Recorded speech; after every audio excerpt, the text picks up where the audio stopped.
네, 안녕하십니까. 닥터옥 영어교실의 제임스입니다. 고대 철학자들은 자연에 존재하는 모든 물질들이 공기나 흙이나 또는 물과 불로 구성되어 있다고 믿었었습니다. 사람들이 경험하고 있는 신기한 자연현상들은 교훈적 의미를 담고 있는 표현으로 바뀌어서 사용되고 있습니다. 비가 온 뒤에 땅이 굳어진다 하는 표현은 흔히 고생 끝에 낙이 온다 라는 뜻으로 쓰이고 있고요. 4월과 5월의 자연의 변화 현상을 통하여서 말을 하고 있습니다. 영어 문장으로는 이를 무엇이라고 하는지 여러분은 알고 계십니까?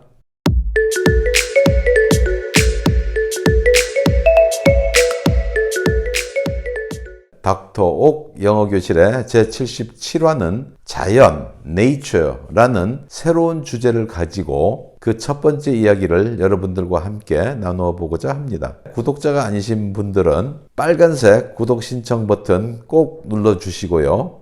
엄지손가락 좋아요 버튼과 응원의 댓글도 함께 달아주시면 대단히 감사하겠습니다.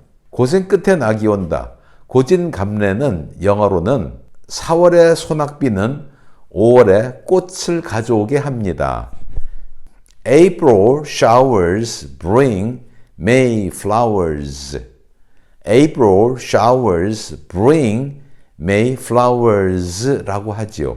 5월의 꽃이라는 이름을 가진 역사적으로 아주 유명한 배가 있습니다. 신앙의 자유를 얻기 위해서 영국에서 미국으로 건너간 102명의 청교도 퓨리탄즈가 메이플라워 배를 타고 1620년에 지금의 미국 보스턴으로 넘어가게 되었죠. 오늘의 강대국인 미국을 만드는데 지대한 공헌을 한 것으로 말해지고 있지요.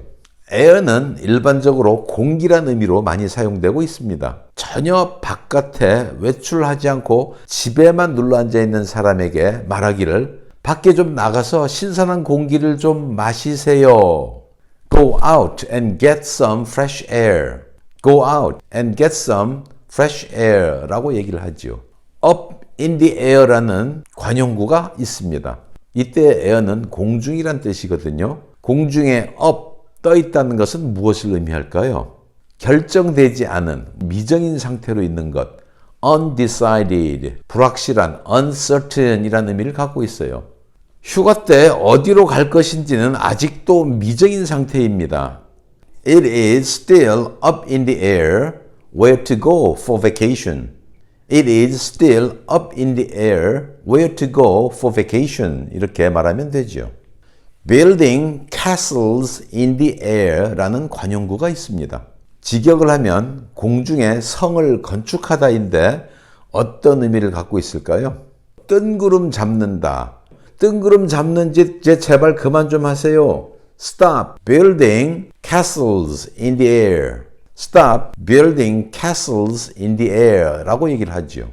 뭔가 낌새가 이상해. 뭔가 심상치 않아. 이런 표현들을 우리가 국어에서 종종 사용하는데 Something is in the air. 줄여서 Something's in the air 라고 습관적으로 얘기를 합니다. 예를 들어 내가 빌의 방에 들어갔을 때 뭔가 심상치 않은 분위기였어. When I got in Bill's room, something's in the air. When I got in Bill's room, something's in the air 라고 얘기를 하죠. Walking on air 라는 관용어는 우리 국어에서도 구름 위를 걷는 것처럼 아주 기분이 좋아 이런 표현이 있잖아요. 그래서 나는 지금 내일을 막 끝내가지고 이제는 날아갈 것 같은 기분이야. 너무 기분이 좋아. I have just finished my project and now I am walking on air. I have just finished my project and now I am walking on air 라고 얘기를 하죠. walking on air와 같은 뜻을 가진 표현으로서 7번째 하늘에 있다 라고 얘기를 합니다. 서구 사람들은 하늘에도 여러 계층이 있는데 그 중에 7번째 하늘을 하나님이 계신 곳처럼 생각을 했습니다. 나는 기분이 너무 좋아요. 하늘을 나를 것 같아요. 이 표현을 I am in seventh heaven. I am in seventh heaven 이라고 얘기를 하지요. 같은 의미를 구름에 빗대어서 얘기하기도 합니다. 그 구름도 여러 층이 있는데 그 중에서 9번째 계층에 있는 구름이 최상의 높은 단계라고 생각을 했거든요. I am on cloud 9. I am on cloud 9 이라고도 얘기를 합니다. 태양이 지었다라는 표현이 있습니다. 예를 들어 His sun has set. 그가 하고자 하는 일에서 큰 실패를 하였다. 더 나아가서 얘기하면 그는 사망했다. died라는 의미도 갖게 됩니다. His son had set은 has를 비동사로 바꿔서 His son is set 이렇게 해도 같은 의미가 되지요. 그의 운세가 기울었다. 이처럼 표현할 때는 His star is on the wane.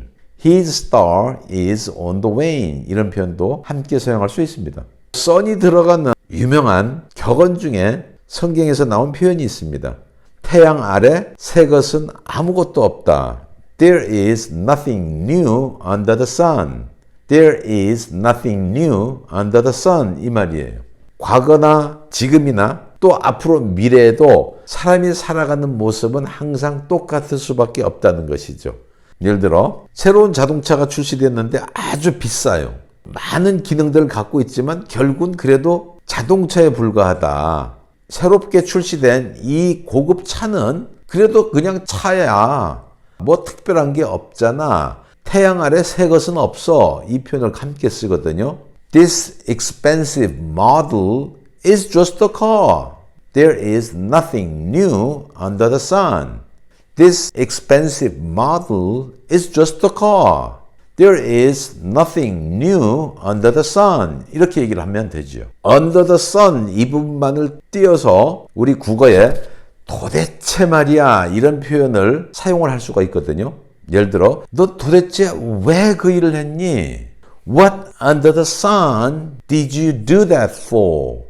What under the sun did you do that for? 라고 하면 너 도대체 난 이해가 안 돼. 왜 그 일을 했어? 라는 의미가 되는 것이죠. 달을 바라보되 그 달을 얻어올 수가 있습니까? Ask for the moon 이란 말이 있어요. 달을 달라고 요청한다 이런 의미거든요. 현실적으로 얻기에 거의 불가능한 것을 욕심을 내고 있을 때 이 표현을 써요. 너무 욕심을 내지 마. Don't ask for the moon.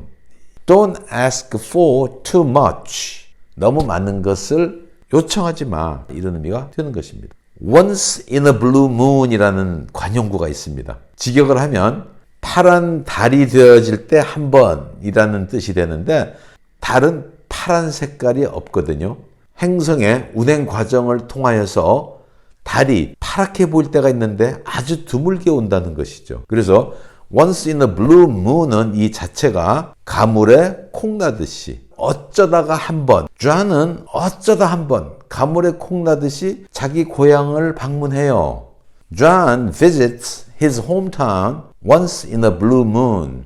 John visits his hometown once in a blue moon 이라고 얘기를 하지요. 성경에서는 사람들이 스스로 지혜롭다고 생각하나 시대의 변화에 대해서는 둔감하게 사는 경우들이 많다고 얘기를 하고 있습니다. 예수님께서 누가복음 12장 56절에 말씀하십니다. 너희가 천지의 기상은 분간할 줄 알면서 어찌 이 시대는 분간하지 못하느냐라고 하셨습니다. You know how to interpret the appearance of the earth and the sky.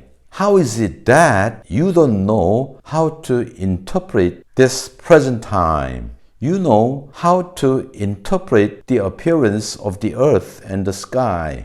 How is it that you don't know how to interpret this present time? 이라고 하시죠. How to interpret는 해석하는 법. The appearance, 뭐의 모습이죠? The earth and the sky, 땅과 하늘. 성경에서는 기상이라고 얘기하고 있죠. 천지의 기상을 분간하는 법은 알면서 How is it that? 이 말은 어찌하여 that 이하가 되다. 이하가 뭡니까?